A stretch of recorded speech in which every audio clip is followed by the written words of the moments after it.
सुदामा की गरीबी का यह रहस्य केवल श्री कृष्ण ही जानते थे। भगवान श्री कृष्ण के परम मित्र सुदामा की गरीबी की कहानी तो आपने जरूर पढ़ी और सुनी होगी। इसके पीछे सुदामा की बेईमानी की कथा भी बहुत प्रचलित है, मगर सुदामा की बेईमानी के पीछे एक गहरा रहस्य छुपा था जिसे सिर्फ श्री कृष्ण ही जानते थे। इसलिए ही श्री कृष्ण ने अपने मित्र की सहायता की और उन्हें धनवान बना दिया। दरअसल सुदामा जी के गरीब होने के पीछे वजह श्री कृष्ण के प्रति उनकी परम मित्रता ही थी। जानिए कैसे।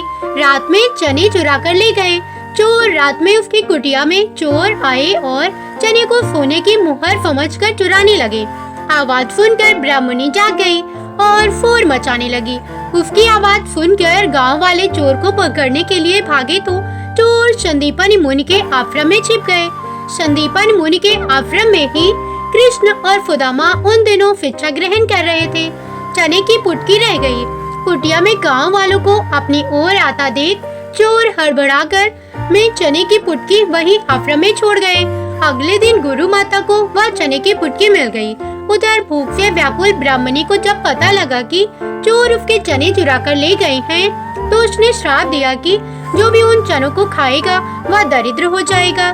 जब सुदामा को खाने को मिले चने और सुदामा श्री कृष्ण रोजाना की तरह जंगल से लकड़ी लाने जा रहे थे, गुरु माता ने वह चने सुदामा को देते हुए कहा कि भूख लगे तो दोनों लोग मिलकर बांटकर खा लेना। जब सुदामा को पता लगा सारा रहस्य, तो सुदामा जी ब्रह्म ज्ञानी थे।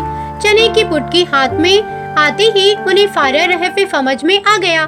तब उन्होंने सोचा कि यदि ये चने उन्होंने कृष्ण को खिला दिए तो सारी सृष्टि गरीबी हो जाएगी। उन्होंने सोचा मैं कदापि ऐसा नहीं कर सकता। मेरे रहते मेरे भगवान दरिद्र हो जाएं, ऐसा नहीं हो सकता। इसलिए उन्होंने बिना कृष्ण को दिए सारे चने खुद खा लिए। मगर भगवान श्री कृष्ण भी समझ गए थे कि सुदामा ने ऐसा क्यों किया।